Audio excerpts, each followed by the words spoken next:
Hey, everybody, welcome back to the podcast. You're listening to the longest running superhero role playing game on Earth.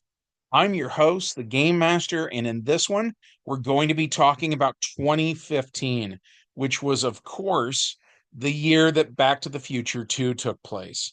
And man, am I a fan of the Back to the Future franchise. It is actually my favorite live action franchise of all time, and it's not even close.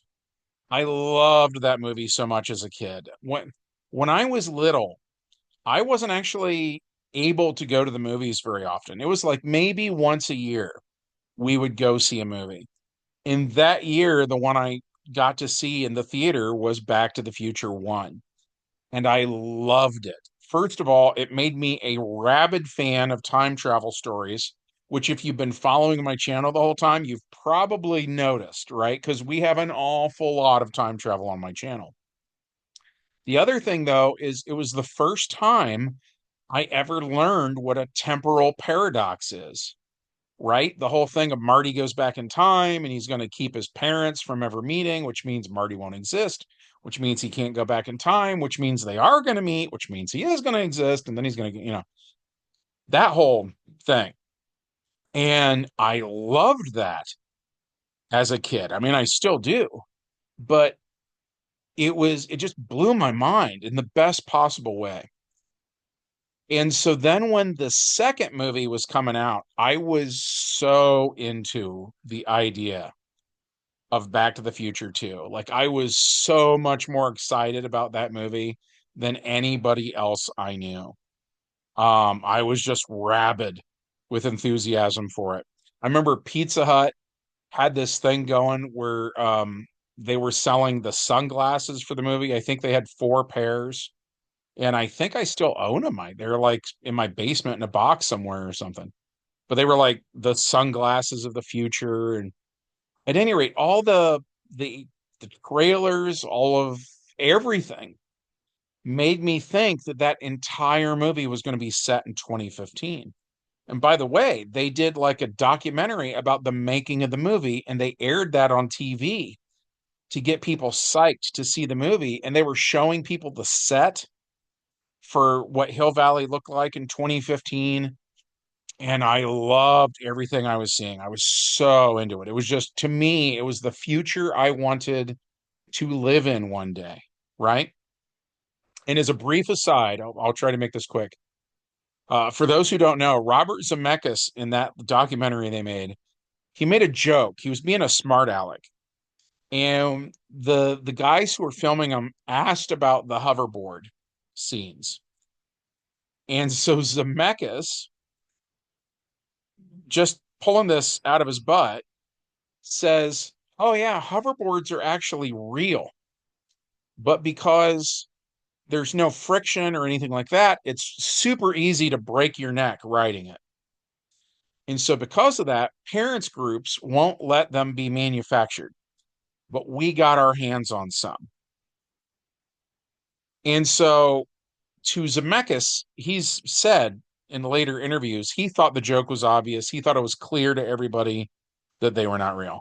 But all the kids that were my age, not all, but a bunch of the kids that were my age who saw that did think it was real. And then not only that, I don't know if this is your experience or not, but I have encountered a great many people over the years since then who at their respective school, they always had that one kid that was like a compulsive liar. And so you would not believe how many kids I knew when I was young who would be like, "Oh yeah, my uncle actually works in the hoverboard factory and he snuck one home. So my cousin Steve actually owns a hoverboard, and over summer vacation, I go over to Steve's house and we take turns riding the hoverboard. And it's really cool." I knew so many kids that were lying and saying crap like that. And then like when I'd go to college, we would be talking about like Back to the Future fan theories and stuff like that. I lived on a farm. Every weekend we'd have a bonfire. We'd sit around it drinking. We'd just talk about like philosophy and fan theories and all sorts of stuff. And the idea of things like time paradoxes and Back to the Future came up all the time, right? And so that was one of those stories we shared, was everybody had that kid at their school that swore up and down like, "Oh yeah, yeah, I've ridden a hoverboard." And of course, it's all BS. The hoverboards were just done with like wires and stuff like that, almost like the way you'd work a puppet, basically. So I always thought that was funny. But the point is, I love Back to the Future. I was psyched about Back to the Future too. It finally came out. I saw it, and I was so sad that we weren't in 2015 very long.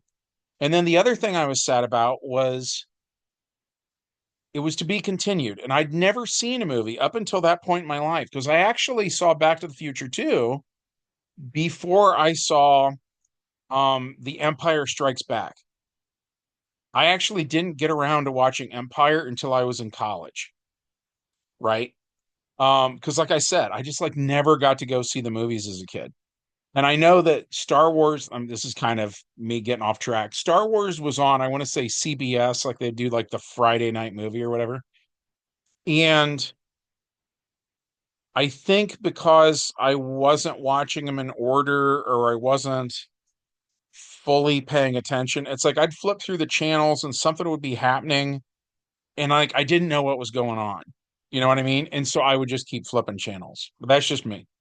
Then when I was in college, my friends were like, "You really need to sit down and watch this stuff in order," So they edumacated me, as they would say. But that's neither here nor there. The point is, when I saw Back to the Future 2, that was the first time I ever went to the movie theater, and it was to be continued. And I was so mad that I had to wait a year or whatever it was before Back to the Future 3 came out. It felt like an eternity. So, of course, by then we were playing the game, right? And so we started to run a Back to the Future campaign. And I remember we did this whole thing where I bought a model kit for a 57 Chevy, and we were saying that Marty had been stranded in the 50s because when Back to the Future 2 ended, we didn't know what was going to happen. So we were playing games before the third movie came out. So we did this whole thing that just got undone later because of all the time travel, changing stuff. But we actually built a second time machine out of a 50s car instead of an 80s car. Um, Telltale Games put out a series of video games that was basically a sequel to the Back to the Future trilogy. And if you've never played it or at least watched it, parts of it get kind of rough. They get into Doc Brown going to the 1920s. They do another alternate timeline thing, and I can't remember now for sure if it's an alternate 1955, but it's this like dystopian Big Brother kind of deal where this alternate Doc is actually like a villain who runs things, and it it can be a bit much in my opinion. When I played the game, because I remember actually on Back to the Future Day in 2015, I went to Walmart and they had that game for sale. So I bought it and played it that day, and was I liked the beginning of the game, and then it just seemed to drag on for a really long time. But the point is that we stole an idea that they use in the game, which in and of itself comes from a theory in quantum physics. And so what the game does is they say there's this moment in Back to the Future 2 when the time machine is in 1955 in the air, and I think it's right after they've burnt the sports almanac, and it gets struck by lightning. And for those who remember that scene pretty well, there's this thing on the dashboard. I don't know if you want to call it a computer or what, but it's where you import coordinates, right? And this is where you were, this is where you are, this is where you will be, right? And it's on the fritz. It keeps sort of flickering between different years and, so on and so forth. And it gets struck by lightning while Doc is in the car. So in the Telltale games, they say this quantum event took place where it was there were equal odds that the time machine would either go back in time to 1885 to the Old West, or that it would go forwards through time back to the future, right? And so because of this kind of like equality of outcome in this moment, on the quantum level, like the probability or whatever you want to call it was like had like absolute equilibrium there, then both things happen simultaneously, right? It's almost like the Schrodinger's cat thing in a way. So you get both opposite outcomes at once. And so what that means is that the DeLorean is split in half. And I don't want you to think that one is like a copy of the other or one of them is somehow not as much DeLorean as the other one is. The outcome is that you end up with two DeLoreans now that are every bit as real as the other one is, right? And so one of them goes back in time, and that's the DeLorean we see for the rest of the trilogy. But the other one goes forwards in time. So I'm just going to skip ahead a little bit. The trilogy happens. The DeLorean that had gone to the Old West ultimately gets smashed by a train, right? And Marty and Jennifer go to the wreckage, and then Doc Brown shows up in his weird kind of Jules Verne steampunk train time machine thing, right? Gives them a framed picture, says, the future is what you make it, so make it a good one, and they leave. Well, so in the Telltale game, a little bit of time goes by, and I couldn't tell you now how long it is, maybe a week or something like that. And at any rate, like Marty misses Doc, and then he sees the DeLorean driving around and doesn't understand what's happening. And so this is the other DeLorean, the other quantum, whatever you want to call it, DeLorean that went forwards in time. And if I remember the game correctly, they basically say it's a self-driving car now, and that's part of the conversion it underwent in 2015. So the car drives itself back to Doc Brown's garage, and hijinks ensue, and Marty gets in this DeLorean and he goes and has a bunch of other adventures. So we did that too. We did the exact same thing. And so we were able to kind of iron out the kinks and the discrepancies between the guesstimations that we made between the release of Back to the Future 2 and when 3 would be in theaters a year later or whatever it was. I can't remember now. But we were playing the game between those two dates. And then because we felt like everybody wanted to see more stuff in 2015 and we didn't get the chance in the movie, back in what year would that have even been? 1990 or 1991 or whatever. We ran a ton of games with Marty in 2015 having these various adventures.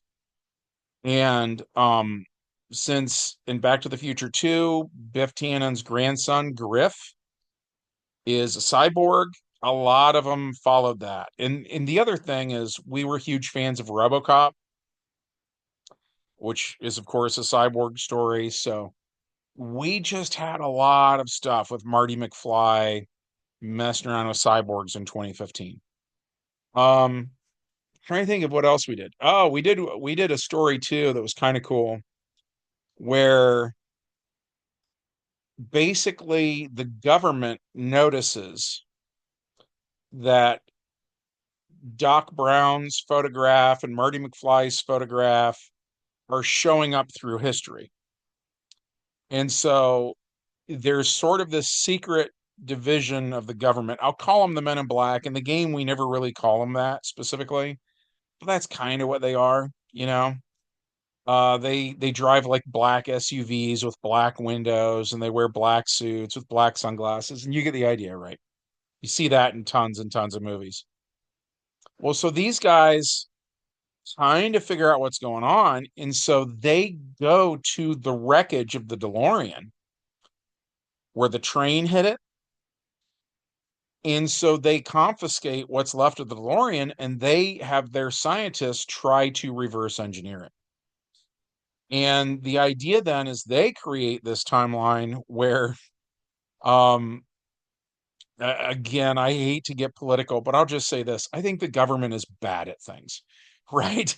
Like, uh, whether I'm at the DMV or whatever it is, I feel like any chance the government has to like misplace some paperwork or whatever, right? They're going to cock it up. And um that was how I was running it. That the threat was bureaucracy and inept agents, and now all of them have their own sort of like Black Ops DeLorean basically, right?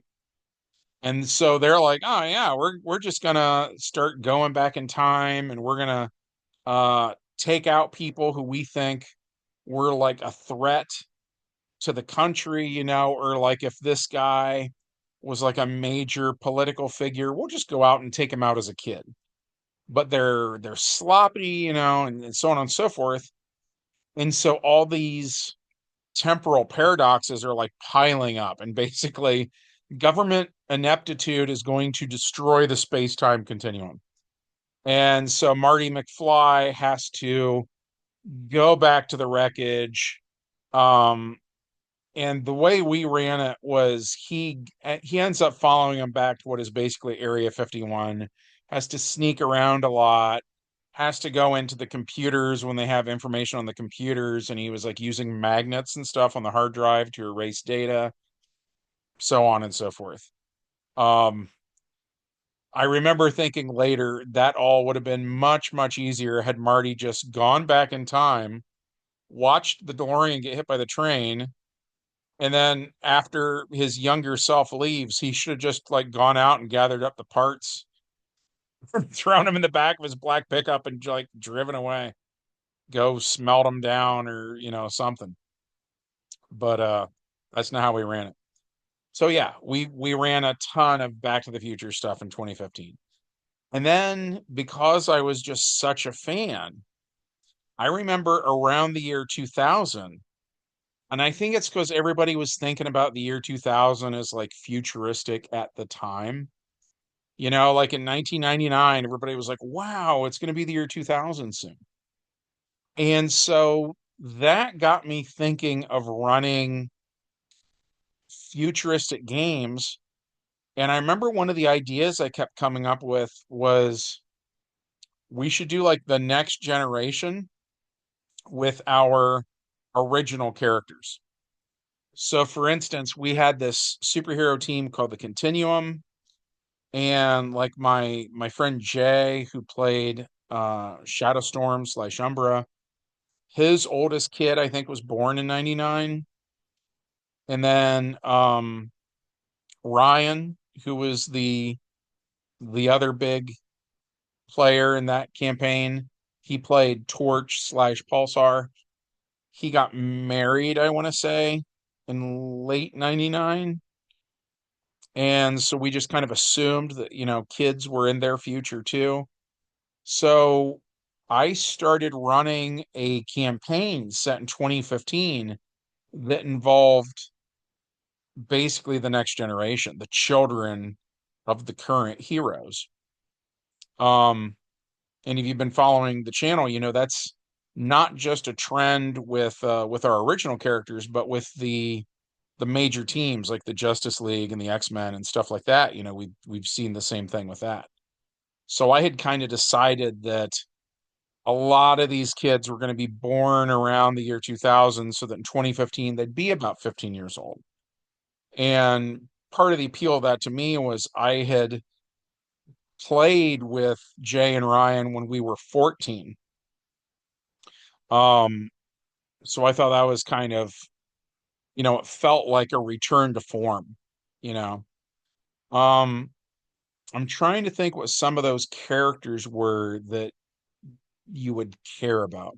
Because I feel like when I talk about original characters, it's hard for people to care in a way.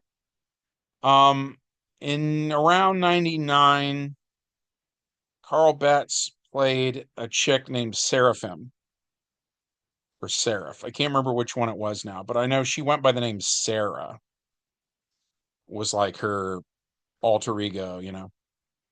But she was we based her on a race from an old Dungeons and Dragons book called Deities and Demigods, and she looked like an angel, but she's not actually an angel. She's something called an air maiden. And the irony is we had kind of read the entry wrong. And I think what's supposed to happen is if you kill an air maiden, a different air maiden will then show up and complete the mission of the first air maiden, right? I think that's what the game is trying to say, but the wording is kind of ambiguous. So what we thought happened was that the air maiden will respawn. So that if you kill Sarah, a new Sarah appears and loots her old body and then continues her mission, right? And so because of that, it was like the only character in our game that would respawn when you killed her. A bunch of people wanted to play her kids. So I knew a guy named Butch Humphreys, and his husband's name was Tim. They were playing around the year 2000, and Tim made a character. I want to say her name was Angelina. It was kind of a like an angel. I don't know if you want to call it a pun or what, because of the angelic appearance of those characters. Because they were like Caucasian, blonde hair, blue eyes, big white feathery wings, stuff like that.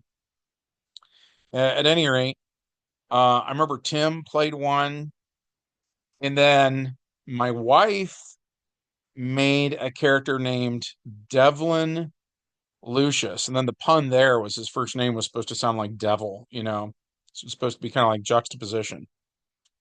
And Devlin drove me nuts because he was sort of like Buckaroo Banzai. And I mentioned this in a previous video, but the first time I ever saw the movie Buckaroo Banzai, which by the way is kind of Back to the Future, but with dimensions instead of time. Like they have a vehicle in it that I think is very DeLorean, but that's outside the scope of this video, I suppose.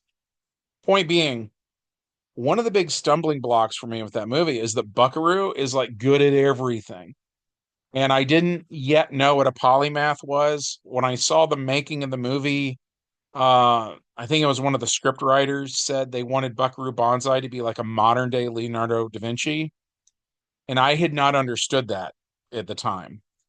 And so once I understood that, I liked the character more. But so point being, that's basically what my wife was doing with Devlin Lucius, was he was we can't call him an air maiden because he's male, but you get the idea though, right?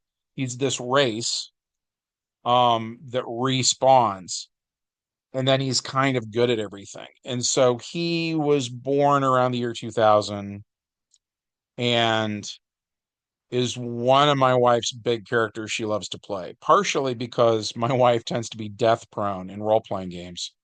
So she likes playing Dev because he can't really die, right? He just crunch all you want, they'll make more. Um, and then another big character that comes to mind is my best friend, Dave Eckelberger, who he died in 2009. So, but we were running the 2015 game before that for multiple years, and we were running it around, like I said, we started around Y2K. We were still running it in like 2003, 2004. And so he made this character named Alex Stone. And Alex Stone, there's a lot I could say about him, but he was almost like I think one of Dave's big inspirations was the TV show Smallville, and specifically the way Michael Rosenbaum played Lex Luthor. That version of Luthor, right? And I made this character named Tony Fox, who was a lycanthrope. He was a were creature. And he and Alex Stone become best friends. And so there was a little bit of kind of that like Lex Luthor and Clark Kent were best friends on Smallville kind of a vibe, you know what I mean? And at any rate, so Dave liked messing with people. He liked to troll other people. Um, when if he thought somebody was doing something in a role-playing game that was like stupid, it drove him crazy. And so at one point, Alex Stone has this massive company. And it started off as a shipping company, but it becomes kind of like a LexCorp kind of a thing. And it gets to the point where he wants to offer all of the other members of the party a job working for him as his private security. And we were borrowing certain ideas from like the cyberpunk role-playing games where it was sort of like mega corporation versus mega corporation, and the security guards to these corporations really are more like soldiers and stuff like that. And so then in a superhero world, we were saying these guys would hire supers to protect their corporate interests and so on and so forth. And then the rival corporation would have their own supers. And, they one team would try to steal an invention of the other company, and they would have to go fight, that company's supers. You get the idea, right? Well, at any rate, so one of the things Dave hated was when people would play characters like Wolverine or Raphael from Ninja Turtles is another good example where they're like a loner. And like my cousin Brandon would do that. And I remember Dave would get frustrated because he thought it was obvious that you're a member of a role-playing party. You have to work with others, right? Why would you make a loner? It makes no sense. And so since it got to where he was going to be employing everybody, he started to, in character, have everybody do a job interview. And so he would ask them questions about, like, basically, are you a team player? And I remember my cousin Brandon was playing some guy. It might have been, he had a character for a while named Zane Spears. And he had kind of like a chip on his shoulder. And he's like, no, I don't play by the rules, blah, blah, blah, blah, blah. And at any rate, Dave was like, oh, cool. Oh, you're not hired. And I remember Brandon was real mad. He's like, what do you mean I'm not hired? Like, I ran it by the GM and the GM approved the character. And Dave's like, yeah, but you're a jerk, so I'm not hiring you. Make up a new character. That was kind of funny. But that's an example of Dave. In his mind, I think he was sort of teaching the other players like a lesson in a way. Well, so at any rate, among other things that was happening that was making Dave mad, it was like the nobody would read anything. Like as soon as Dave knew we were playing DC Heroes, Dave went on eBay and bought a copy of DC Heroes, and then he read it. And every week, like we had a guy named Josh that used to play. Every week, Josh would be like, "Can I do this? Can I do that?" And it was just completely outside of how DC works. You know what I mean? And like he didn't understand the system whatsoever. And I remember at one point he even told me, he goes, "It's not my job to understand the game. That's your job. You're the game master." And he thought that every single round I should be explaining the rules to him. You know what I mean? And nobody else wanted to show up to a game and do that. They only have so much time during the week. They wanted him to be a little more with it. So, point is, Dave hated that nobody would read anything ever. So, Dave made these job applications. And granted, it was thick. And in the middle, and like he had found like job stuff online and he'd like copied and pasted it and he physically printed these off and he made these things that were like player handouts for everybody. And it starts off and it's like, this is your first day as an employee of like the Stone Shipping Corporation or whatever. And this is standard liability stuff. Sign here. And that means that you agree to a corporate physical just to make sure that don't have a bad heart or anything like that. You're obviously going to be a security guy. We need you guys to be, like as fit as soldiers. And then sign here, and that's for your, insurance, and sign here, and that's just says that if you quit, you need to return whatever equipment is issued to you, like a uniform, blah, blah, blah, blah, blah. In the middle of this boring paperwork was in fine print, it says basically, when you go in for your physical, we're going to surgically implant a bomb in your head. And Stone Shipping reserves the rights to detonate this bomb for any reasons they see fit whatsoever. And he gives it to everybody, and the entire group looks at it and they're like, where do I sign? Nobody read anything. And so they all kind of like flip to the back page looking for, a spot where they sign as their characters. And they do.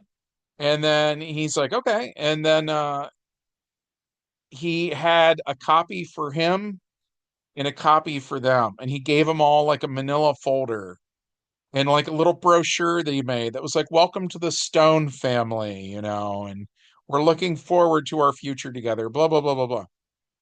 And they didn't care. They never looked at it, nothing, right? And Dave took me aside before he handed it out. He told me what he was doing. And I was like, dude, why are you putting bombs in their heads? Like, that is so crazy. And he's like, what? Like, it's funny.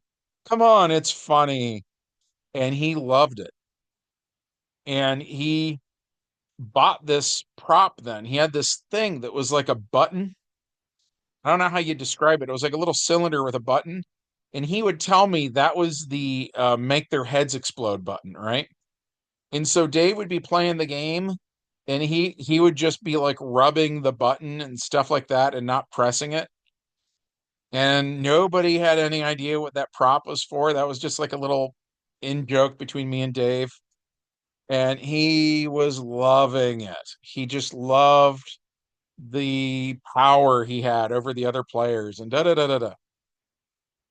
And finally, and by the way, if we were to do this over again now, I would have handled the entire situation way different, because I'm sure what a lot of people are thinking at this juncture.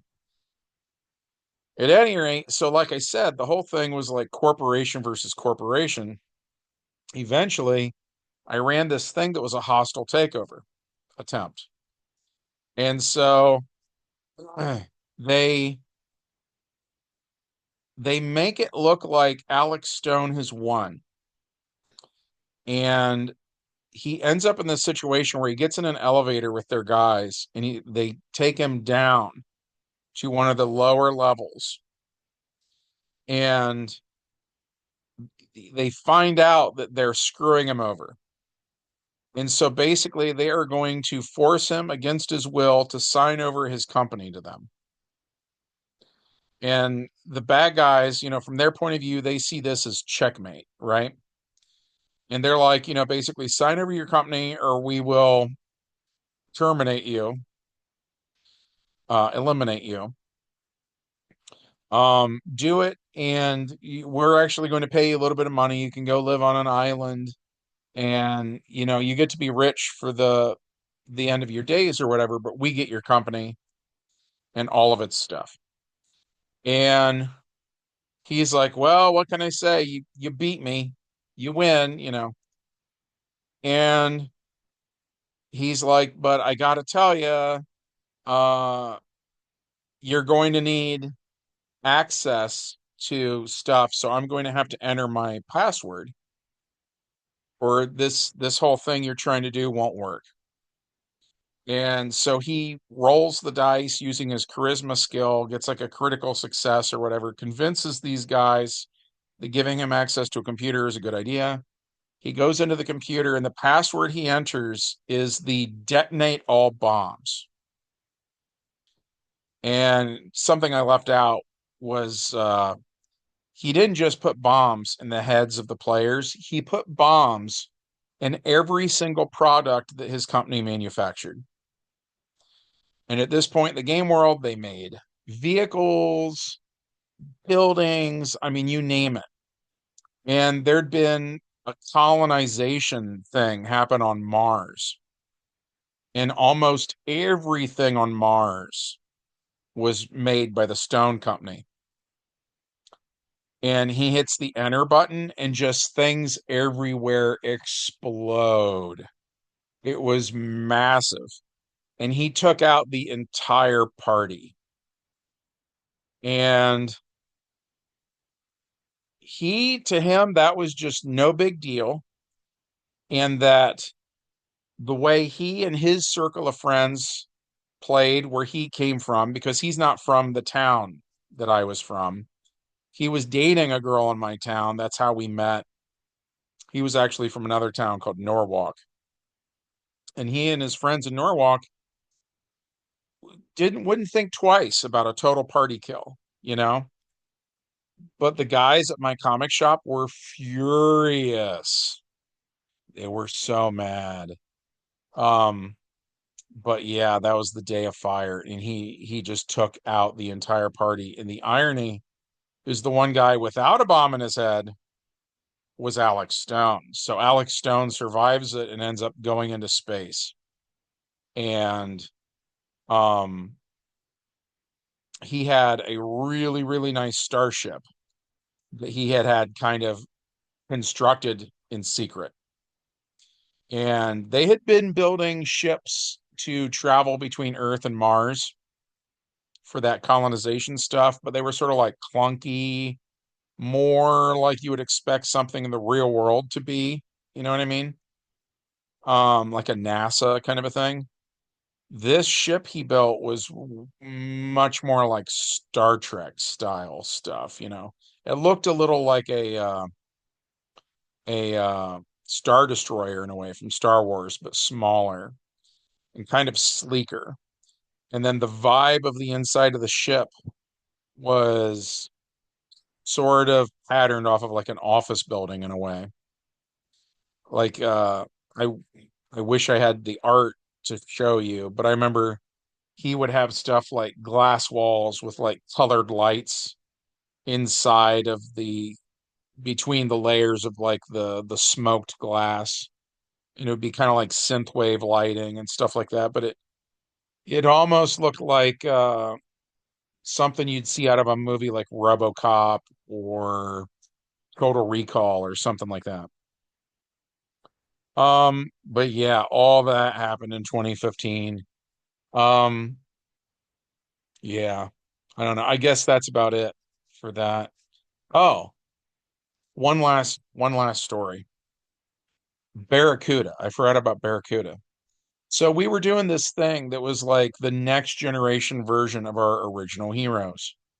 And like I said before, we had a team called the Continuum, and they had been doing stuff. You know, they started out around 1990 as like 14-year-old adventurers or whatever. In 91, I think they would have been 15.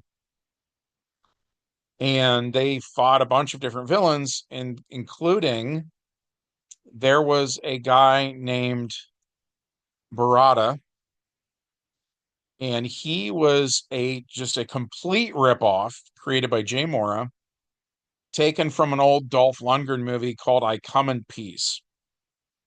where he's like this big kind of albino looking dude, and he would inject people with some sort of a drug, and then he was um sucking fluid out of their adrenal gland. And then that chemical was then a drug that sort of like the elites were really into doing that drug. So this guy at the end of the day was kind of like a weird cross between, like, say, the Predator and like a drug dealer. It's an interesting movie. Check it out. But so Jay completely ripped that off. And then Jay also made this guy that was kind of a ripoff of Wolverine, and his name was Shard. And one of his big claims to fame was his healing factor was just out of control. And like if you kill him, he gets better. Um, so at any rate, we came up with the idea that Shard had a sister with the same powers that Shard had. And Barada had actually hooked up with the sister. So they had this kid, and we named him Barracuda.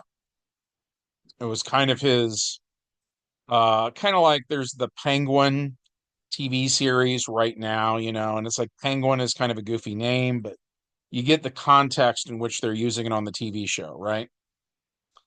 That was how we were calling this guy the Barracuda. It's kind of a nickname. And he ends up it was in a weird way, he was kind of like Scarface, where it was about his rise to power, and he saw himself as a character similar to like the Kingpin from Marvel. He just wasn't quite there yet. And so he ran this nightclub. And then it wasn't him himself harvesting the fluid from the adrenal gland, but it was he had sort of a gang of guys then that were just sort of like random supers that worked for him. And then the idea was at the club, they were giving the girls free drinks. And it turns out that was what was really going on. That was the sinister side of this is, the girls would hook up with a guy, and they'd be getting drunk when they shouldn't be getting drunk. And then they were extracting this fluid from their brain. And so the plot hook basically becomes that one of the girls, who is uh one of her dads was one of the original guys in the Continuum. She goes to this club, and this almost happens to her, the guy who's trying to extract the fluid. They fight him. She is able to get away. She tells the rest of the kind of the new Continuum team. And so they all go to Club Barracuda and get in a fight with this guy. And he was just a massive problem. And I just cherry picked, from the original character sheet of Barada, which we still have a bunch of the old original character sheets from the early 90s.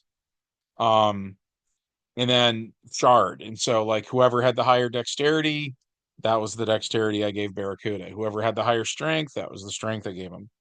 So on and so forth. And he was just a beast. And like it was hard for them to beat him. And then when they did beat him, he just came back. And so that was another thing, was the 2015 game was Barracuda became kind of one of those big standout villains that the people just couldn't really deal with him. And even at the end of the day, he's still out there. Even when you kill him, he just comes back. Um, so I thought that was kind of interesting. At any rate, this has been a way longer video than I meant for it to be. I'm sorry about that. So I'm going to wrap it up. If you liked it, we would love it if you took a moment of your time to hit the like button. Make sure you're still subscribed, because YouTube loves to unsubscribe people without telling them. And leave us a comment, whether it's about Back to the Future or your memories of the actual year 2015, or maybe something you've done in a role playing game similar to something I mentioned in this one. Whatever it is, we love hearing from you. And from everybody here at the longest running superhero role playing game on earth, we hope you have a good one, and we'll see you in the next adventure. Bye.